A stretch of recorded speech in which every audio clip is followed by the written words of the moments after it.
We decided to theme our film around the idea of a broken society that has been affected by an unknown alien life force.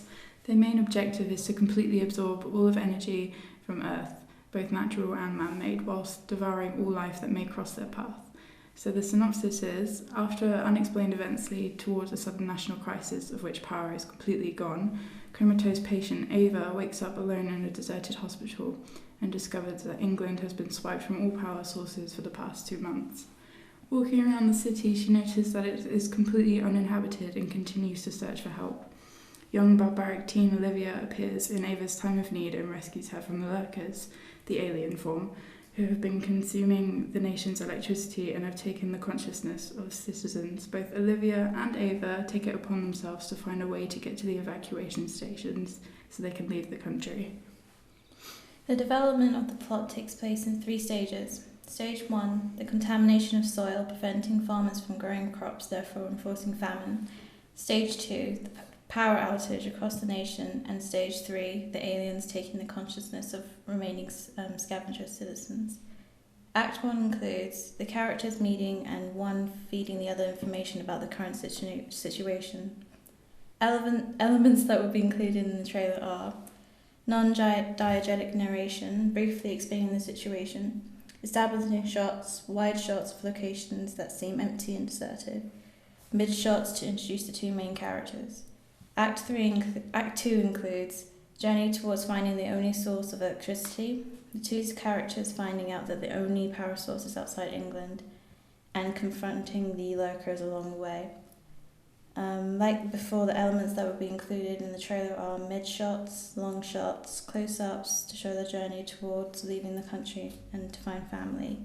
Act 3 includes vague hints as to how it could end, including twists and turns. The characteristics we have chosen to give our 2 characters are based off character traits from similar heroes or helpers from dystopian TV shows and films. Our first character, Olivia, is considered being the helper to the narrative, only she is much stronger with her knowledge of how to live in a modern society at this time. She is inspired from the main protagonist in the TV show Fringe, who is shown capable of learning to defend herself. Olivia grew up in Albuquerque with her father and her mother and her older brother Jack. They were on a family vacation when she decided to skip family dinner to go to a party with an old friend when a power cut stopped the party. When leaving, she witnessed the death of her friend Lucy, which is when she first learns about the alien form. Meanwhile, her family is being evacuated from the country and they are told that they cannot go back to find their daughter as it is unsafe for humans. Olivia is shown to be in her mid-teens, maybe 15 to 16 years old, but acts and so on is mature enough to be the same age as Ava. And because Ava is the most vulnerable character, Olivia takes it upon herself to guide them both onto the path to finding their family with her streetwise mindset.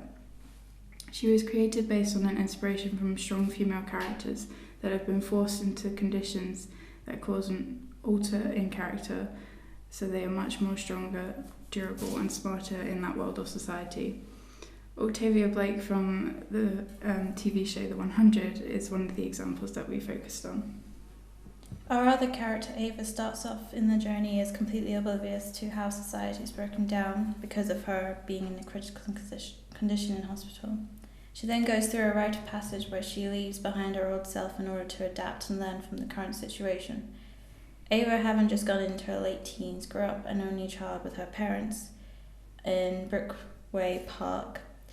Ava inspired to being a journalist and writer, but on a late drive back from her part-time job, she gets involved in a car accident serious enough to cause her coma. We looked at a lot of different locations for filming our dystopian trailer, but firstly we needed to look at locations to use as inspiration for our own. After coming up with our synopsis, we set about searching for real locations rather than fantasy from TV shows because we wanted to see if we can find similar areas near us. First, I searched for abandoned and overgrown areas because after thinking of electricity being removed from the UK, we also thought of the idea of evacuation, so things would start to deteriorate. Natasha went to look up ruined cities and alleyways too because we thought that with the theme of lurkers, then small areas would make the protagonist seem more isolated. When finding locations, we settled on a couple areas to film in. Firstly, Brighton Pier, to highlight the fact that the electricity had gone out. We were given the idea to film the Brighton Pier lights turning on and then reverse it in the editing stage so it looked like they were turning off, although an issue we might have with this is not knowing exactly when the lights turned on, but this could be sorted out by asking officials at the pier. Near to where I live is an alleyway that leads through to George Street. This alleyway is quite long, so we thought that we could have a shot of the protagonist at one end and do a pull focus movement to a lurker behind her. We briefly also looked at the idea of filming in P7, as there are many small streets that are very quiet and don't get a lot of public attention. We thought that if we filmed after 10 p.m, it would be especially dark, so it would portray the idea that the electricity and humanity has gone. After walking back from shooting pictures for our current locations, as you could see at the presentation, I also found a broad walk behind the Sea Life Centre that was unused and being worked on. All of the buildings along this boardwalk were unused, so I thought that it would look perfect for a dystopian setting to show that everyone had been evacuated. To also support this idea, the boardwalk was slightly raised from the pavement, so the chance of the public getting away whilst we were filming was low. Finally, I looked at the Volks electric railway along Madeira Drive because I knew that it shuts very early, which of course makes it seem more obvious that electricity has gone to the spectator, as it was the electric railway. I also noted that from this vantage point you could vaguely see the end of the pier, and as I was there on a foggy day, it looked much more isolated, so we could film the protagonists in this area so they would look more alone. We wanted our costumes to relate to the post-apocalyptic dystopian theme whilst remaining in the same modern time frame. We believe that the costumes for our characters should be quite dull colours, also messed up, so that we have a feel of how different society has become through the lack of socially acceptable or mainstream fashion. Our first protagonist, Ava, would appear in a white hospital gown as the film trailer has been set up so that there is some continuity in the events described in the synopsis. She will then gain clothing from our second protagonist, Olivia, as the trailer progresses. The props we decided to use also reflect the postmodern theme, as they be considered being household items that can be used as weapons, such as baseball bats and kitchen accessories. This then reinforces the primitive post-apocalyptic society that would have developed after resources and food have been swiped away from day-to-day life. This would also be reinforced through characterization.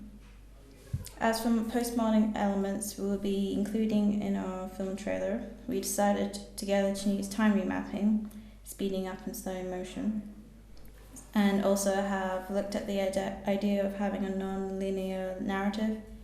We've also of course challenged meta-narrative by having two female leads and not having any male characters as the hero. We also have somewhat used intertextuality because we borrowed a lot of ideas from the TV shows The Walking Dead and Fallen Skies, but slightly twisted them to fit our storyline. We've also considered breaking the fourth wall, using hyper-reality, although we haven't completely decided on if we will add this to our narrative or not.